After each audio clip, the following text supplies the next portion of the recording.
પ્રશાંત મહાસાગરમાં 7 ચક્રવાતી સિસ્ટમ સક્રિય છે. તેની અસર ભારતના હવામાન પર કેવી પડશે? ઉત્તર પશ્ચિમની વાત કરીએ તો અહીં વરસાદની ઘટ જોવા મળી રહી છે ઉત્તર પશ્ચિમ ભારતમાં, પરંતુ પૂર્વોત્તરના જે રાજ્યો છે ત્યાં વરસાદની સ્થિતિ સારી જોવા મળી રહી છે. આગામી સમયમાં આ પ્રશાંત મહાસાગરની સિસ્ટમોની અસર ભારતના હવામાન પર કેવી પડશે તે જાણવાનો આજે પ્રયત્ન કરીએ.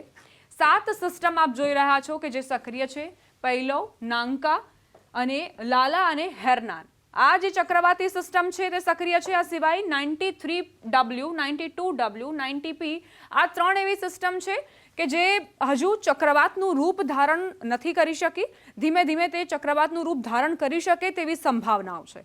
હવે આની અસર ભારત પર કઈ રીતે પડશે? સામાન્ય રીતે જે પ્રત્યક્ષ રૂપે ભારતના હવામાન પર તે અસર નહીં કરે, પરંતુ પ્રત્યક્ષ પરોક્ષ કેવી અસર પડશે તે સમજીએ. બંગાળની ખાડીની સક્રિયતા પર પ્રતિકૂળ અસર થઈ શકે છે. બંગાળની ખાડી જે સિસ્ટમો સર્જી રહી છે તેમાં ઘટાડો થઈ શકે છે. ભેજવાળા પવનોની થોડી પ્રતિકૂળ અસર થઈ શકે છે. અત્યારે જે ભેજવાળા પવનો છે તેને અસર કરી શકે છે, કારણ કે બની શકે કે આ જે સિસ્ટમો છે તે આ તમામ ભેજવાળા પવનો પોતાની તરફ લઈ જઈ શકે. મોન્સૂન બ્રેકની સ્થિતિ લંબાઈ શકે. ઘણા એવા જિલ્લાઓ છે અત્યારે ગુજરાતમાં કે જ્યાં મોન્સૂનની સ્થિતિ બ્રેક પર છે. પછી ગુજરાતના જિલ્લાઓની વાત હોય કે પછી દેશના રાજ્યોની વાત હોય, ત્યાં પણ મોન્સૂન બ્રેકની અવસ્થામાં છે, વિરામની અવસ્થામાં છે. આ બ્રેક હજુ પણ લંબાઈ શકે છે આ સિસ્ટમ્સના કારણે. MJO ફેઝ 6-7માં જે સમયગાળો હતો કે તે 6-7માં રહી શકે છે, તે સમયગાળામાં પણ વધારો થઈ શકે છે. એટલે ધારણા કરતાં પણ વધુ સમય સુધી MJO ફેઝ 6 અને 7માં રહી શકે છે. પશ્ચિમ ભારતમાં સૂકી હવાનું જોર રહી શકે છે. પશ્ચિમ ભારતની વાત કરીએ એટલે રાજસ્થાન, ગુજરાત એવા રાજ્યો કે જ્યાં અત્યારે કેટલાક સ્થાનોએ સૂકા પવનોની અસરો જોવા મળી રહી છે, તેમાં હજુ પણ વધારો થાય અને ભેજવાળા પવનો ત્યાં એન્ટર ન કરી શકે, સૂકા પવનોની જ હાજરી વર્તાય. તો આ સ્થિતિ પ્રશાંત મહાસાગરમાં જે 7 ચક્રવાતી સિસ્ટમ છે તેના કારણે ભારત પર અસર આ પ્રકારની થઈ શકે છે. પ્રશાંત મહાસાગરમાં 7 ચક્રવાતી સિસ્ટમ સક્રિય છે. તેની અસર ભારતના હવામાન પર કેવી પડશે? ઉત્તર પશ્ચિમની વાત કરીએ તો અહીં વરસાદની ઘટ જોવા મળી રહી છે ઉત્તર પશ્ચિમ ભારતમાં, પરંતુ પૂર્વોત્તરના જે રાજ્યો છે ત્યાં વરસાદની સ્થિતિ સારી જોવા મળી રહી છે. આગામી સમયમાં આ પ્રશાંત મહાસાગરની સિસ્ટમોની અસર ભારતના હવામાન પર કેવી પડશે તે જાણવાનો આજે પ્રયત્ન કરીએ. 7 સિસ્ટમ આપ જોઈ રહ્યા છો કે જે સક્રિય છે.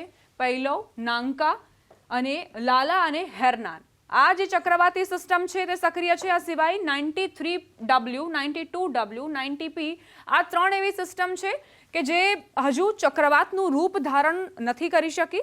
ધીમે ધીમે તે ચક્રવાતનું રૂપ ધારણ કરી શકે તેવી સંભાવનાઓ છે. હવે આની અસર ભારત પર કઈ રીતે પડશે? સામાન્ય રીતે જે પ્રત્યક્ષ રૂપે ભારતના હવામાન પર તે અસર નહીં કરે, પરંતુ પ્રત્યક્ષ પરોક્ષ કેવી અસર પડશે તે સમજીએ. બંગાળની ખાડીની સક્રિયતા પર પ્રતિકૂળ અસર થઈ શકે છે. બંગાળની ખાડી જે સિસ્ટમો સર્જી રહી છે તેમાં ઘટાડો થઈ શકે છે. ભેજવાળા પવનોની થોડી પ્રતિકૂળ અસર થઈ શકે છે. અત્યારે જે ભેજવાળા પવનો છે તેને અસર કરી શકે છે, કારણ કે બની શકે કે આ જે સિસ્ટમો છે તે આ તમામ ભેજવાળા પવનો પોતાની તરફ લઈ જઈ શકે.